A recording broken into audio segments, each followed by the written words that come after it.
have another night of hockey down at the Herb Brooks Center in St. Cloud, where the Huskies are hosting the Miami Redhawks. Welcome to the studio for your preferred one, first intermission report. I'm your host, Katie Emmer. Redhawks and Huskies at zeros after the first period. And we're going to take a look back at the highlights starting right away. The Huskies hopping back out on the ice tonight after winning their 5th Friday game in a row against the Redhawks last night. They're looking for the sweep. Ryan Poehling had his 7th goal of the season in last night's victory over Miami. There's no doubt hockey is a holiday. We're going to take a look at those videos on how some are celebrating their Hockey Day Minnesota. Here's Trevor from Moorhead with a nice outdoor rink. Would you look at that? A nice aerial view on a lake near Detroit Lakes. And here's Sawyer from Waseca. Hockey Day morning, having a great skate. And lastly, Todd ice fishing in style up on a lake of the woods. I need to find me an ice house like that one. He's got the game, he's got ice fishing. What more could you ask for? Huskies and the Redhawks tied at 1s after the first period. I'm standing alongside sophomore defenseman Jack Ashan. Jack, first game of playoffs. We knew there was a lot coming into this game, but what was the message before that first puck drop? Yeah, the message was that they're a really good team. Even though the record might not show it, they got really skilled guys and they played defensively really well, so we just had to come out and play. And you came out and played there with a big goal to start it off with a lead, but they come back to tie it. What's going to be the key in the final 40? Yeah, we just got to get pucks behind their defensemen. They got a young D-core back there, and I think if we do that, we'll get some more opportunities in the offensive zone, and we got to clean up a little bit in the D zone too. Jack, good luck the rest of the game. Thank you. Huskies and the Redhawks again tied at 1s after the first period. Joe Scarella will be in with your first intermission report after the break. Downstairs to Katie Emmer. Really quick, Katie? can we pause and not talk about hockey, but talk about Gino's suit? Gino, where'd you find this? I'm really curious. The suit store. You know what? I heard that it was ugly sweater night tonight, and I decided either this or a Gophers jersey, and this is the one that I came up with. So. Well, in my book, you get the first place award. You were the halftime performance, okay? And you had to give a Prince song. What song would it be? Oh, man. Excuse me, but I need a mouth like yours. We want to know what your favorite snack is. Rice Krispie Treats, honey buns. Who in the NFL would you challenge to chess? I'll take on any challenger. Any challenger want to play me in chess, y'all come see me. Snickers. To help forget the girl that just walked out my door. Butterfingers. If you couldn't make it out because of tonight's blizzard, that's okay. You can still tune in to tonight's broadcast. Tweet us your thoughts and photos at FS North using the hashtag NCHC Hockey for a chance to be featured. There's no better way to celebrate Hockey Day Minnesota for the women Huskies than a victory. The Huskies pull off a 4-3 win against the Mankato Mavericks, completing a weekend sweep. Welcome into the studio for your final game highlights. I'm your host, Katie Emmer. It's got $71 million guaranteed, which is insane. That's more than Russell Wilson. I mean, it's more than Aaron Rodgers. It's more than me. Yeah, me too. So we're in the same boat, right on. We're there. Yeah. Okay. Now, talking about the Super Bowl, the Pats, you were with them in the AFC Championship game. Can you tell us how that was? It was typical Patriots. Yeah. It's like what they do for the first quarter and a half. They let you have your way. You do your thing. If you take your lead, you take your lead. The whole time they're just deciphering what's going on. So that's what they did. That's what they did to the Jaguars. Really quick question for you. How the heck, how do you get these wristies so quick? Do you do what does one do? Do you lift weights? Thanks, guys. Coach, you said earlier this week that you can't take anything lightly. You got to be ready to go, and most importantly, you have to play disciplined. How do you plan to translate that in Game 1 of playoffs tonight? Well, we've, all the things we've done all year. So we're not asking anything new tonight, and that's the biggest thing that they've got to know. The game we want to see, we've played before. The things we have to do, we've done many times before. We just have to make sure we're on top of all the little things and just get after it. Thanks, Coach, and good luck tonight. You bet. Huskies looking to come out and start strong here in Game 1 of the NCHC quarterfinals. For more on the Miami Redhawks, we'll send it over to Joe Scarella, standing by with head coach Rico Blasi. Joe? Katie, tonight, two offensive teams, completely the opposite. What are we looking forward to tonight? What can we expect? Well, Joe, you said it yourself. They're two very opposite offensive teams, but two very strong offensive teams. If we're talking about St. Cloud State, they were trailing up until the second half against Southwest last weekend when they got a 24-point offensive surge. I mean, and then we're looking over at Winona. If the man of the show, Darren Bankin, can bring his A game again tonight, they're going to have a good Thanks, guys. Coach, first conference win of the season last night, but you said it yourself after that game that you need to clean it up. What adjustments need to be made going into game 2? Honor it is to be on your show. You know, when I heard about this, I couldn't even sleep last night. But the thing is, the reason why I couldn't sleep is because the roles are kind of switching today. I actually will be asking the questions because that's my job. First thing, I wanted to kind of introduce. I wanted to introduce you. I don't like this at all. I wanted to introduce him. So Robbie Jackson, also known as 9-14-23. 9 goals, 14 assists, 23 total points. You're kind of a big deal. Do you have a good Minnesotan accent? No. Are you getting one? Absolutely not. I don't know. What do you mean? Do I sound like that? Say bag. Bag? Oh, yeah, you're definitely from. Welcome back to the Brooks Center. As most of you know, junior defenseman Will Borgen will represent Team USA in the Winter Games later next week in South Korea. Tonight is his last game on the ice with the Cardinal in black before he leaves this Wednesday morning. Talked to Will before the game, and he said he'll stay with his brother Tuesday night, wake up early Wednesday morning to begin the day-and-a-half trek to South Korea, and he sure is looking forward to the experiences to come, guys. Yeah, thank you, Katie. Have you been to South Korea lately? I'd like to go to South Korea. Yeah, I know. Same here. What an exciting time for that kid. You know, good for him. And, you know, just think of his career. The Mavericks battle back but still trail the women Huskies 3-2 after the second period.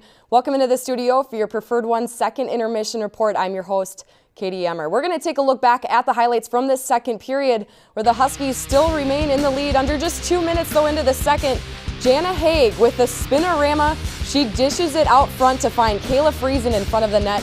She puts it away. Huskies jump farther ahead 3-0. And then the Mavericks finally find their way in. Sophomore forward Emily Antony goes top shelf over Alder's shoulder in the 1 spot. Mavericks stay alive.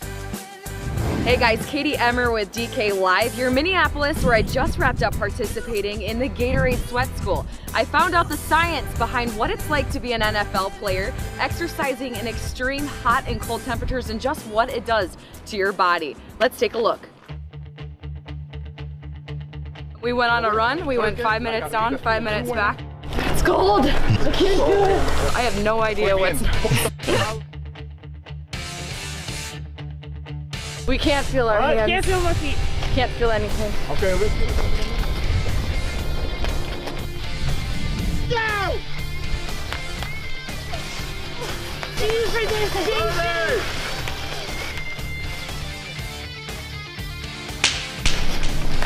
I mean, how my fingers in my claws because my hands are so cold.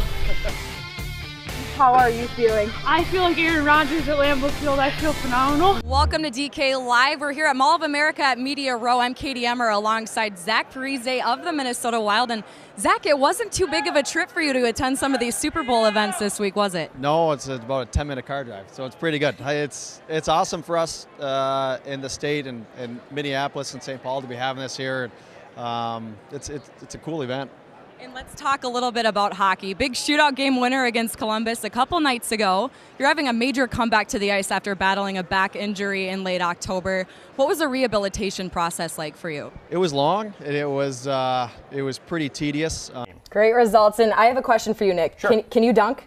On the Fisher-Price hoop, yes, but with the trampoline, maybe. Okay, well, I can't either. It's been a dream of mine. Maybe if I had the right shoes on. But speaking of some people that can dunk, the men's basketball team. Coming up after the break, we're going to dunk into the results from both the men's and women's basketball teams. It was a lot of fun, and exciting could be an understatement after that shootout game winner from Kayla Friesen. She put the Huskies on the map. 2 goals from her yesterday. Coach Root even said she's a big major contributor on offense. And another major contributor for the success this season, Hannah Paluzny. She's only a freshman, and she's been holding this team together so far in the second half of the year. Our keys to the game are brought to us by Subaru, the safest cars on ice. And in this one, for the Gophers on the road, they've got to figure out how to finish games. Exactly. Gophers have allowed 27 goals in the third period this year. 2 of those goals in yesterday's third period. They need to finish strong to take that win today.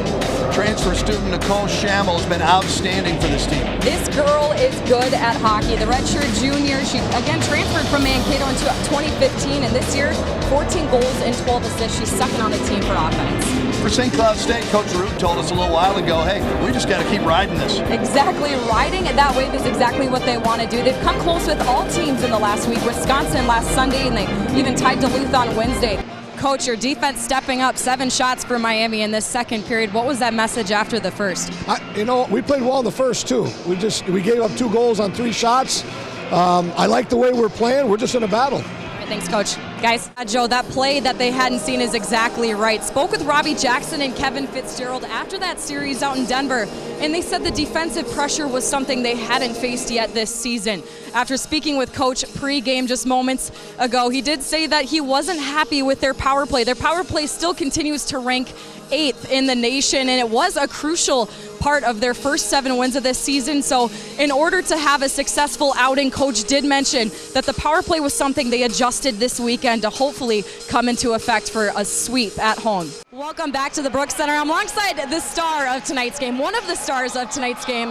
Ryan, a big goal from you for the game winner. Do us a favor and walk us through it. No, yeah, I mean, we were actually getting kind of hemmed in on the D zone, and Jimmy Schultz made a great play, so I mean, at the end of the day, he's been battling all weekend and all year for us. So, it was good to see him. I give him all the credit on that play. So. And Penrose Cup champions, the first time in your career. How good does this moment feel? No, it's something special. With all the fans here, they stayed. It's great to see that you can kind of give them the support that they have. So it's great for us and the fans, but we're not done yet. So I hope we can continue this forward. Thanks, Ryan, and congrats on the win. Thanks, Katie. Guys. All right, thanks. Is first. Second is James Harden with 20. No, like overall NBA history. I was saying this season. Second. This season alone, he has 34 triple doubles. LeBron's got 38. He has broken Wilt Chamberlain's record for He's most shaking his head. doubles. No, 38. We're talking about the MVP race, and Ricky Rubio shot 33 points last night. Yeah, but so where was his MVP. rebounds? How about Ricky Rubio? 5 rebounds and 10 assists. MVP of the second half. Yes. Most improved. 5 improved. isn't a triple-double. Unbelievable. Doesn't make the cut. 16 points, 10 assists per game since the All-Star break. No, anyway, I kind of want to touch on, do you think that Westbrook's motivation to just kill it this year was KD, just in your face? No. I think he'd be offended that I just put him in the same sentence. I think probably. But I don't think he's listening. I think he's fine. I think there's a little motivation, but I also believe that NBA players don't really need any motivation. Yeah, so they just got their own. They just kind of, let's go do work. He's in his own world right now. It's crazy how much better he's gotten, because last time Durant missed the whole season, the Thunder missed the playoffs. Now Westbrook's putting up triple doubles every single night. Like it's his job, and which it is. They're definitely going to make the playoffs. But Westbrook was doing that when Durant was injured. It's just they weren't winning games. He's showed that this is the type of player he can be without Durant for a couple seasons. Well, because he's realized that this is his team now. Yeah. And he's just taking over. He proved that against the Magic for sure. So, what about playoff predictions for the NBA? I'm gonna make a bold statement. I swear. The conference finals, there's gonna be no Warriors or Cleveland. I was going to say that chance. too. I thought you were going to say the Cavs or someone. I was Zero like, chance I without swear. happening. No Cavs or Warriors. I'm putting it out there. I'm stating that right now. I'm going to just go bold. They're not going to make the championship. Who's going to beat the Cavs? Who in a 7-game series are going to beat Toronto. the Cavs? No chance. Even LeBron has been no saying that they're not at their highest this season. But I don't really think they're that great in the regular season. Yeah. They coast to they coast to the playoffs, and then LeBron tries to do everything himself, and he's shown that why they lost last year to Golden State, because he tries. What do you mean they won last year? Or 2 years ago, my bad. 2 years ago. The road to the NBA championship runs through Kawhi Leonard this year. Oh my gosh. But the Cavs will be there. They're absolutely going to be in the final. there. Oh yeah. No, sure. I'm gonna, like I said, I'll stick with my bold prediction. You think Boston? You think Toronto? All right, you know Zero what? shot. I feel like things are it's just getting hot in here, I feel like we got to calm down a little bit, and we're going to just talk about a calm sport, which I really like. Oh, I know where you're going. Golf. I love it. Golf. The Masters, you guys, they're starting before our next show next Friday. So they're going to, April 6th is when they commence in Augusta, Georgia this year at the Augusta National Golf Club. England's Danny Willett obviously looking to defend his title from last year. Lots of good competition in the tournament this year when I checked it this week. our pro golfer Will. What are? I'm a pro golfer now. Yeah. No Tiger, our don't golf care. analyst. I mean, what are you preparing for? What am I preparing for? Well, I'm preparing for some ridiculous shots from Bubba Watson. I think this is Bubba. Just the name alone. It's I think this is Bubba Watson's year to have another spectacular pine needle tree shot that goes 90 degrees to the right and on a green. But I also think Dustin Johnson, he's been playing really well. I mean, he's got one of the longest drives in golf, and he's been playing great. So. Okay. We're kind of running out of time, so I want to make sure we hit our last topic because a lot of you are excited to talk about WrestleMania. Freaking Mania. And on the rundown when I wrote this show, I'm going to be honest. I have no idea. Like I have never been a part of this. Ditto that. I mean, maybe when I was five-ish. What do you mean? What do you mean? It's just another form of entertainment and We're going to run escapism. through these to make sure we hit all of them. But firstly, Sports is entertainment. That's all it Lesnar is. versus Goldberg predictions. Go. Welcome back to the Brooks Center. Huskies leading by 2 goals over the Omaha Mavericks after the first 20. I'm Katie Emmer standing alongside junior forward Mikey Asamont. Mikey, a killed penalty, a power play goal, and leading by 2 after the first 20. Is there any other positives you can tell me? Right now we're just playing Husky hockey. Welcome to another episode of 2 Minute Minor with Katie Emmer. This week's penalty has been assessed to Jimmy Schultz. But a little plot twist, this week, Jimmy, your punishment, your penalty is to teach me how to do your infamous one-timer. Oh boy.